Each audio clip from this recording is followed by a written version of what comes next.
Hello again, I'm Anna Dalman. It is day number 145 of my note writing journey.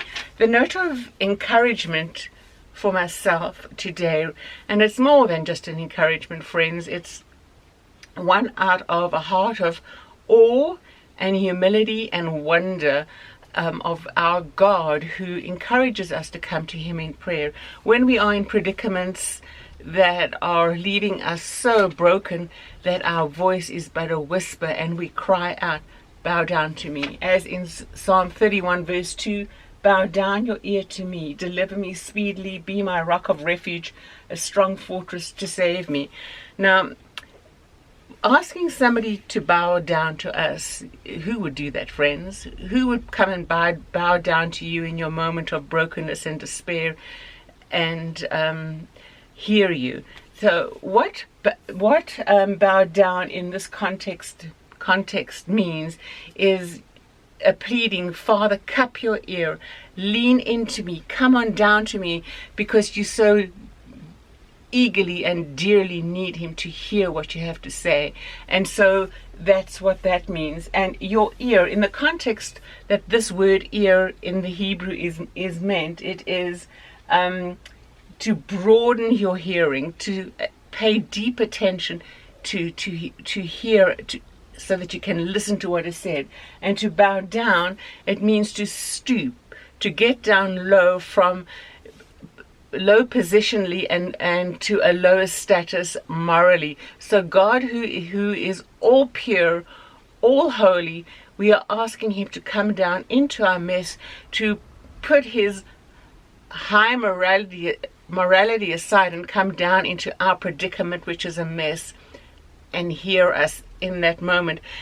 We ask this of Him, friends, because we know that He is our Father and He knows everything about us, yet He loves us and He wants to be present in our circumstances with us. When you think of that and the sweetness of grace that God showers down on us as His children, we are left in awe.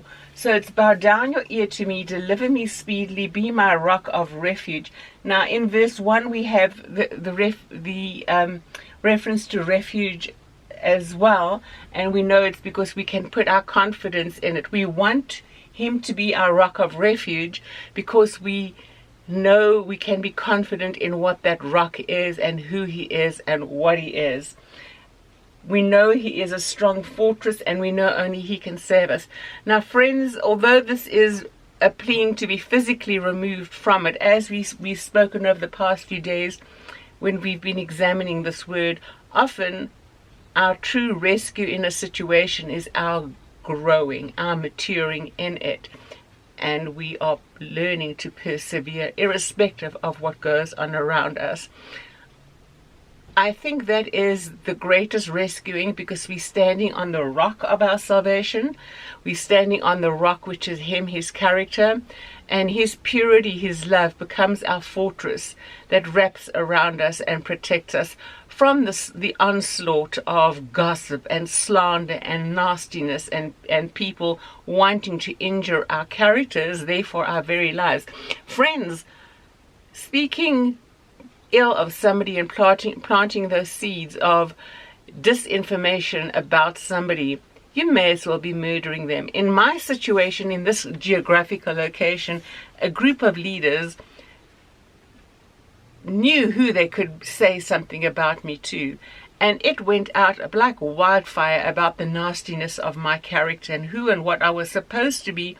My friends, a landmass and an ocean away, were shocked that people could actually believe that that's who I could be. I had no one here to defend me, friends. No one on this continent defended me. I did plead to people 3 times, "Please help, stand for me," in another country on the same landmass. Please.